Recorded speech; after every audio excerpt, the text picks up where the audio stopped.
It seemed like, as of yesterday, Wisconsin would not be going ahead with in-person voting today.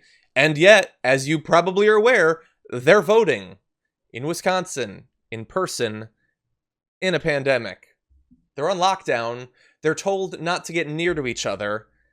Businesses shut down. People furloughed from their jobs. And yet, we're going to pack the streets with tens of thousands, if not hundreds of thousands, or millions of people. Because the Wisconsin Supreme Court and the Supreme Court seem to think that it was a good idea.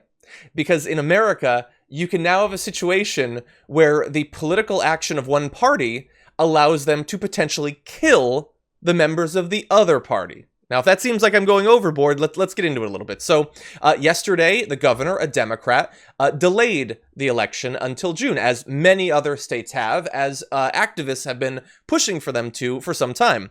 But unfortunately, Republicans didn't like that, so they appealed to the Supreme Court, and the Wisconsin Supreme Court ruled 4-2 along ideological lines that Governor Tony Evers, a Democrat, could not use emergency powers to unilaterally change the date of the election, which he sought to do to circumvent Republican opposition to the move. Now, bear in mind, he didn't want to do this through executive action. He wanted legislation that would slow it down, but Republicans refused to, because why are they going to get off their asses and pass a bill that would serve to protect the lives of Democrats? They have no interest in that. And so they went to the Supreme Court. And JR, we've got a lot more details and obviously reactions, but the Republicans have now forced the Democrats to have their primary today. And I know that technically there are other elections too, but 99% of the point of all of this is a Democrat primary that will result in Democrats getting sick and Democrats dying. That's what Republicans in the state legislature and the state Supreme Court have now given us. I think I've been trying to avoid the thought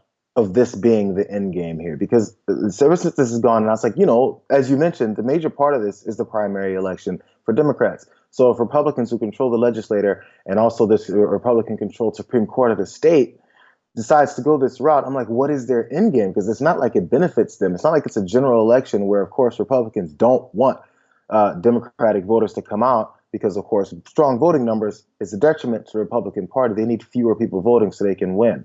Because they don't represent the majority of the countries. But that's been admitted. So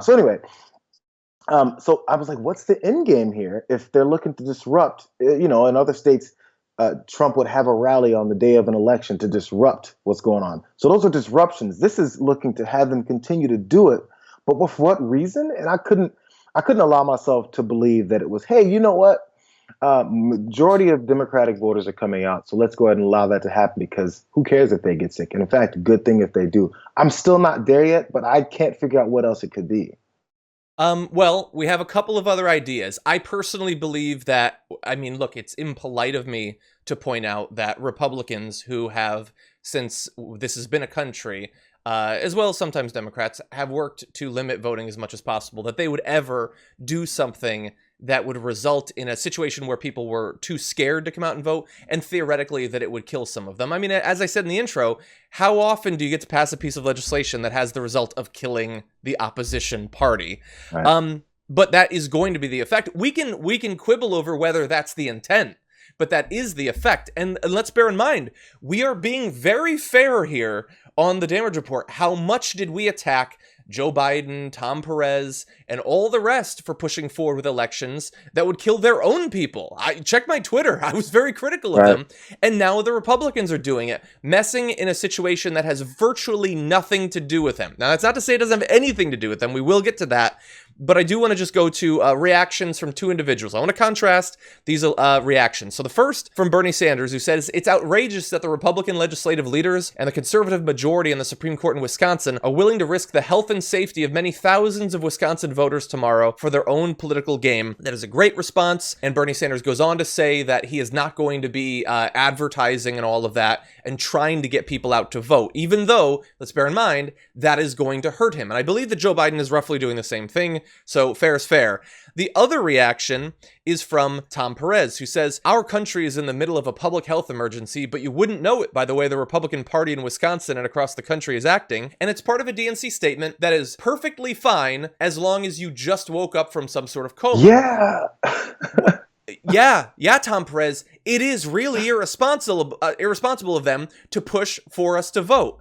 which you were just doing in the last set of elections. So I'm glad that you are now aboard the let's not kill our voters train, but you were boop boop, you were like going ahead with that in the very, like just 2 weeks ago. Well, yeah, that's what I was going to mention. It seems like, at least if, again, I'm still looking for the end game here from these Republicans that are controlling these things. They have cover. You know, there's a level of cover that's been provided from the words of Joe Biden to Tom Perez over allowing these things to happen. As when Bernie Sanders came out and said, hey, we're worried about the health and safety of citizens and voters, and let's make sure this goes off without a hitch with the right way later, then I don't know if they want to continue to drive a wedge between the two factions of the party. But again, that being the reason to risk people's lives, I still don't see it as a good enough reason. Yeah, it's. I saw Gabby in the chat said someone should invade America to spread democracy, and I think that we could use some of that. We could have used that even before this. But I mean, like, as I'm watching these primaries go by and the continued voting in many of them, I just have to wonder, like, what are we setting ourselves up for in the general election? Like, I don't think anyone really knows. There's a lot of theories, obviously a lot of speculation, but I don't think anyone actually knows. For more political news breakdowns, interviews, stories of activism, and me trying my hardest to care about the occasional big celebrity news story, subscribe to our YouTube channel at youtube.com/thedamagereport. And you can ring the bell wherever it is so you don't miss anything.